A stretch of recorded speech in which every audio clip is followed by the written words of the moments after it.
Tras la desaparición de Alejandra Galeana Garavito, la familia reportó su desaparición un 5 de octubre del 2007. Días más tarde fue visitado por la policía, ya que este era uno de los principales sospechosos de su desaparición. A la hora que la policía tocó su puerta, este se encontraba cocinando un pedazo de carne en una sartén y, al oír a los oficiales, intentó darse la fuga. Cuando los elementos de la policía entraron al departamento, quedaron completamente perturbados y asqueados al ver que el pedazo de carne que estaba cocinando pertenecía al cuerpo de Alejandra. La persona que estás viendo en pantalla es José Luis Calva Cepeda. Nació un 20 de junio de 1969 en la Ciudad de México, una región que, en esa época, enfrentaba altos índices de pobreza, marginación y violencia. Se sabe que José Calva creció en un entorno familiar disfuncional. Su madre, Elia Cepeda Camarena, tenía actitudes posesivas y violentas, además de tener poca tolerancia y problemas de ira. Constantemente, su madre obligaba a sus hijos a llamarle papá a cualquiera de las múltiples parejas que llevaba a su casa, dejándose ver que la relación con su madre solía ser muy complicada, siendo víctima de insultos y golpes como medida de corrección. Además, José Luis mencionaba que su madre lo hacía sentir indeseado y poco valioso. Estos comportamientos se debían a que ella tenía problemas de alcoholismo, lo que provocó que el ambiente en su hogar fuera caótico para José Luis y sus 5 hermanos, siendo José Luis el menor de los 6 y el que se llevaba la peor parte de los castigos, los cuales eran extremadamente severos. Un ejemplo de ello fue una ocasión en que José Luis fue golpeado hasta el cansancio por romper una figurilla de porcelana, o como otra ocasión en que Elvia le quemó las manos en la estufa por romper un cenicero. Su padre, Esteban Calva Pérez, que era un comerciante de maquinaria de la zona, murió cuando José Luis apenas tenía 2 años de edad, por lo que nunca llegó a conocerlo, y esto le dejaría un vacío emocional significativo en su vida. A los 7 años fue abusado sexualmente por Tirso, de 16 años, quien era un amigo de su hermano mayor, Jorge Calva, un evento que marcó profundamente su desarrollo psicológico. Este tipo de traumas generó en José Luis conflictos internos, incluyendo el odio hacia las mujeres y otras dudas sobre su propia masculinidad. Más tarde fue expulsado de casa durante su pubertad. A la edad de 12 años vivió en la calle y comenzó a trabajar como cuidador de autos y boleador de zapatos, forzándolo a vivir en las calles y trabajar para sobrevivir desde muy pequeño. Le prestaron un cuarto en la azotea del mismo edificio donde vivía, desde donde espiaba a su madre y a sus hermanos, lo que a palabras de él le hacía sentir mucho coraje y rencor. Y aunque no mucho tiempo después regresaría a su casa, la relación con su madre nunca se reparó. Su adolescencia podría definirse como solitaria y creativa. José Luis completó la secundaria en modalidad abierta, pero nunca pudo acceder a estudios superiores debido a su mala situación económica. Esto hizo que se refugiara emocionalmente en la escritura. A pesar de todo esto que mencionamos anteriormente, la vida de José Luis mostró un talento oscuro en estas ramas. A lo largo de su vida escribió más de 800 poemas, 10 novelas y 8 obras de teatro. Sus textos reflejaban un profundo narcisismo y fantasías violentas. En su novela más conocida, Instintos caníbales o 12 días, la cual nunca fue publicada, detallaba actos de canibalismo y sometimiento, además de anunciar su posible suicidio como el desenlace de su vida. En estas obras dejaba en claro el ego enfermizo que habitaba dentro de él. En uno de sus textos escribió: "Dedico estas palabras a la creación más grande del universo, que soy yo". Y algo que impulsó de manera drástica estos comportamientos sin duda fue que comenzó a consumir alcohol y drogas, especialmente la cocaína, lo que empeoró ya su frágil estado mental. Vendía sus textos en las colonias como la Roma, la Condesa y en el Tianguis del Chopo, donde frecuentemente buscaba admiración por su talento. En su adultez es el punto en la vida de este asesino en que de cierta forma tiene una vida estable. Tenía familia, tenía trabajo y tenía un matrimonio. En 1992 se casó con una mujer llamada Aidea Guzmán, con quien tuvo 2 hijas. Era socio de una empresa de seguridad y estaba a cargo de una pequeña flota de taxis. Aparentemente todo iba marchando de maravilla hasta que en el año 2001 su socio lo defraudaría, dejando a José Luis con un montón de deudas que parecían impagables para él. Su ahora vulnerable estado financiero, junto a su obsesión por el control, pronto empezarían a afectar su matrimonio. Y, no mucho tiempo después, Aide decidiría separarse de él y decidiría irse a vivir con sus hijas con su nueva pareja, que casualmente era el socio de José Luis. El divorcio de estos dos causaría dentro de la cabeza de José Luis aún más caos del que ya había dentro de su mente, ya que esto desarrollaría en él una profunda depresión. El que su exesposa y sus dos hijas no quisieran volver a saber nada de él lo hizo sentir doblemente traicionado. Y sería un detonante para la personalidad psicópata que ya yacía dentro de él. Sin embargo, esto no evitó que José Luis volviera a enamorarse, y digo a enamorarse entre comillas, esta vez teniendo una fijación con cierto tipo de características, como el que fueran madres solteras o jóvenes de bajos recursos.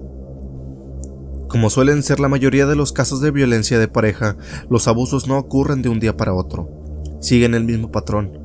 Estos van escalando de tal manera que empiezan siendo cariñosos y comprensivos, hasta mostrar la verdadera cara abusiva que terminan siempre en daño verbal, físico y emocional.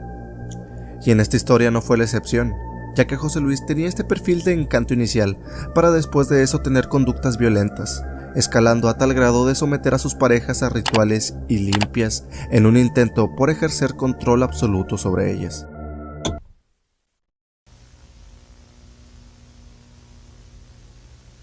Inició su relación con Lidia Sánchez Valdés. José Luis empezó a cortejarla, escribiéndole poemas y llevándole rosas. Lo que comenzó como una relación de ensueño pronto se convertiría en un infierno, ya que Lidia se perturbó bastante al descubrir que José Luis practicaba la brujería, que en su departamento hacía limpias con hierbas, así como demás tipo de rituales en donde incluso utilizaba partes de animales como lenguas de res. Era celoso y compulsivo, por lo que Lidia terminó la relación. De hecho, ella ayudó a las autoridades a desentrañar la personalidad de José Luis.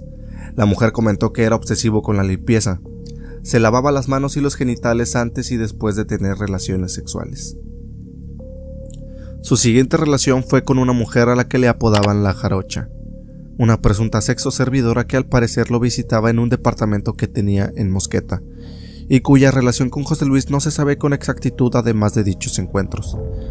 Y, aunque oficialmente este asesinato no está verificado en la declaración oficial de El Caníbal de la Guerrero, se le asocia por su asistencia a la cafetería El Déjà Vu, donde ofrecería un recital y tendría como monólogo de apertura lo siguiente: eras una mujer amada, deseada por todos los hombres.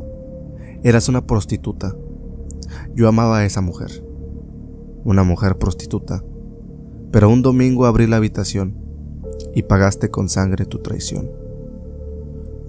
Para esto, ya habían pasado alrededor de 7 meses en el que el cuerpo de esta mujer apareció descuartizado en la calle Lerdo en Tlatelolco, empaquetada en 2 bolsas de plástico, una que contenía el tórax y la cabeza y la segunda con brazos y piernas. En la flota de taxistas donde trabajaba es que conoce a Juan Pablo Monroy Pérez, con quien tuvo una relación sentimental, en donde compraron un auto y un departamento.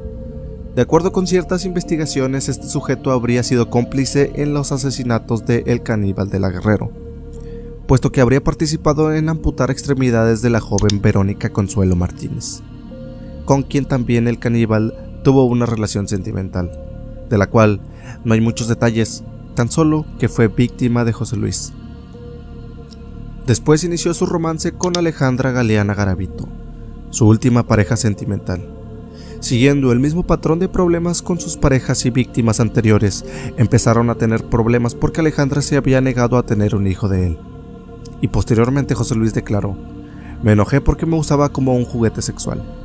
José Luis la golpeó y la asfixió hasta la muerte, además de que se aseguró de que realmente muriera estrangulándola con una soga, y durante los siguientes días se dedicó a desmembrar el cuerpo de Alejandra. Colocó lo que pudo en su refrigerador y lo que no simplemente lo arrojó dentro de bolsas de basura dentro de su closet, tomando la decisión de que se comería los restos de su exmujer. Los familiares de Alejandra denunciaron su desaparición un 5 de octubre del 2007. Las autoridades llegaron al departamento de Calva Cepeda para investigar sobre la desaparición de Alejandra. Al subir, José Luis cerró el departamento e intentó darse la fuga, y se aventó desde el edificio donde vivía. José Luis fue atropellado mientras corría, sufriendo varias lesiones, por lo que fue trasladado al hospital.